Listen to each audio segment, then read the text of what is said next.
First, I'd like to thank everybody for coming here on this occasion. I want to introduce my family coming here. This is my daughter, Shalonda. This is my next to the baby sister, Karen. This is my baby sister, Cindy. She don't want to work at DMV. Yeah. Well, I gotta say this. Tom told us. Tom from DMV. He said, Jimmy, I see your sister. I said, Cindy, right? He said, yeah, Cindy. The next day, he'll say, Jimmy, I've been to DMV, I seen your sister. I said, let me guess, Cindy. And maybe 2 days later, he'll say, Jimmy, guess what? I said, you in DMV. He said, yeah, I'm in DMV. Guess who worked there? I said, my sister. Exactly. So, yeah. I mean, I play the calm like that. But I'm going back when I started with the city. My sister-in-law, Sharon, bought an application home. And they was hiring at the lease center. She said they had a cook's job. And I said, I don't want to work in no more kitchens because I worked at the Marriott, Hilton, and I always worked on weekends. And I was young, you know, I got in court and take away your weekends was taken away from, you know, my activities. So I filled out the application anyway. And they gave me a call. I went in for an interview. I wouldn't really expect to get hired. And they called me and said, I got the job. So I said, okay. So I think after 10 months, in like another year, the manager got sick. And that's when I came to the manager of the kitchen. And back then, they had a different type of interview system. You know, you sort of could have somebody with you as a witness. Because now, yeah, and you know, don't have this panel and stuff. And I was able to really handpick the crew. And like Don said, I had a good crew. And the kitchen, I'll tell you how clean the kitchen was. The director of the health department wanted to train new people, but he wanted to use our kitchen for his training. Because he said he never seen a kitchen that clean. So, I mean, life was good, man. I said, man, I can make a career out of this here. So, 11 years went by, and in between 11 years, we had another director, and he told me, you know, y'all come in early, you don't have to work no overtime, you can go ahead and make your own schedule. I said, I can do my own schedule too? I said, man, life is good. So this lasted for 12 years. And one morning I saw 3 people stand outside the kitchen door. I think it was Pauline McDermott at the time. Paul, yeah. And I said, I know Lisa was supposed to go into some renovation. So I said, man, they want to talk to me about some plans. He said, Jim, I need to speak with your kitchen staff. I said, okay, give us a minute. He said, no, now. I said, oh, this ain't good here. So he said that the kitchen is not in the budget for the upcoming fiscal year. And I was saying, I ain't nothing about it. You know, I meet with my supervisors and, you know, all the management every month. Nobody didn't tell me anything about it. And he said, the only reason we're here because we didn't want you to see it in the paper. And, so it was shocking news for me and the staff. And time went by, and somehow I wound up at M.E.D. And of course, Tom was my supervisor. And it was kind of like a low point for me, you know, because no, not that. I'm talking about just the transition, and because we put so much, you know, into the program to make it where it was at. Because we were feeding like when I first came there, the first meal went out, we fed like 35 seniors. And we was up to like, what, 250 to 300? Yeah. And even a daycare center. So we did a lot to get the program where it was at, and then just to take it away from you. So, you know, I felt kind of like betrayed by the city. I don't know. It was just a low point, not with Tom. But when I did met Tom, he did say some things that didn't go well with me. He said, I said, Tom, so what do you think? He said, you're a special case, man. I said, what you mean a special case? They said, well, we never hired a cook as a mechanic. And then I worked with Brent. And Brent kind of took advantage of me because I was at a low point. I was vulnerable. I wasn't the Jimmy that I used to be. I was like a chump when I came. And I used to work next to Brent. We had a desk, and I'll bring 2 sausage McMuffins. Brent eat one of them. You know, back in the day, he would never got away with that. He knew I was weak.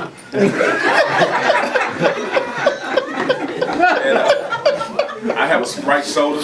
He'll say, man, let me have that soda. You go get another one. I said, all right, man. You know, I'm weak. You know, you're taking advantage of me. So, because I kept thinking one day they would call me back and say, man, the kitchen's reopened. And time went by. I said, well, okay, it's not going to happen. So I have to change gears and get my mind on the school. And, you know, and I get motivated again. Because, you know, even the mechanics were coming in making fun of me. They'll say something like, I'll write a ticket like, guy come and say like, I got a transmission that slipped. Mechanic come in and say, okay, you wrote this ticket, do the transmission slip at what speed, or is it going up a hill? I said, I don't know. He said, see, you have to get behind the cook. So I had to take all this abuse. So I said, look, man, I gotta get myself together, man. I ain't ready to survive like this. So I went to school for 2 years. I started hitting the books. Knew a lot. I started, you know, learning stuff from them. And I started putting stuff together. Then after 2 years, no, about a year, I was working on the floor half a day, and I was working in the office. And me and Brent relationship was like, Brent was like the big bad dog. I was like a little cat, you know. But I was the type of cat, he didn't know, I was like a lion cub. So eventually, the lion cub was bigger. And then he started chasing the dog. Because he started bringing me food and 2-liter Sprites.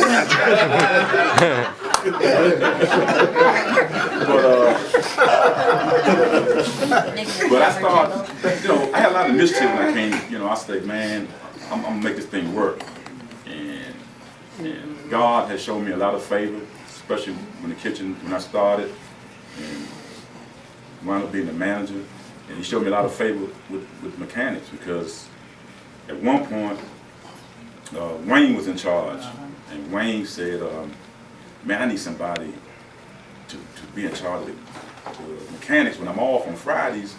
And him and Bill always take these long vacations because they had to use a lube. And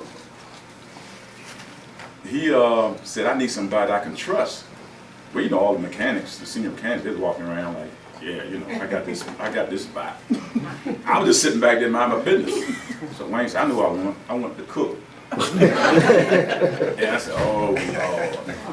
So all the mechanics came a little envy about that, but I just pointed that out, you know, I ain't had no motive, so I guess God had his hand on me, and next thing you know, I was the supervisor, and I went from being the cook to some of the mechanics to, hey man, can you give me a hand? Can you show me how you did this? I said, no, you don't want the cook to show you, do you? So, you know, I was giving a little feedback, what they was giving to me, and I'm gonna leave it at that, because at that point, that was one of the highest moments when I came to M.E.D, which was converted over to fleet service, because like I say, I wasn't feeling it when I came here, and then once I finished the school and got with some of the mechanics, and I learned a lot of the trade, and I took it upon myself to learn the heavy side and welding and all that, because I wanted to learn everything. And I remember a mechanic, when he retired, he said like he wanted the shop to be a lot better place when he was there. And when he leaves, he wants to be a lot better. And I always kept that in mind. That's what I'm trying to do. That's why I don't mind helping some of the guys. Because when I came here, I hope that I contribute somehow to make it better for you guys when I leave. And I can see that because I was sharing that with Jeremy.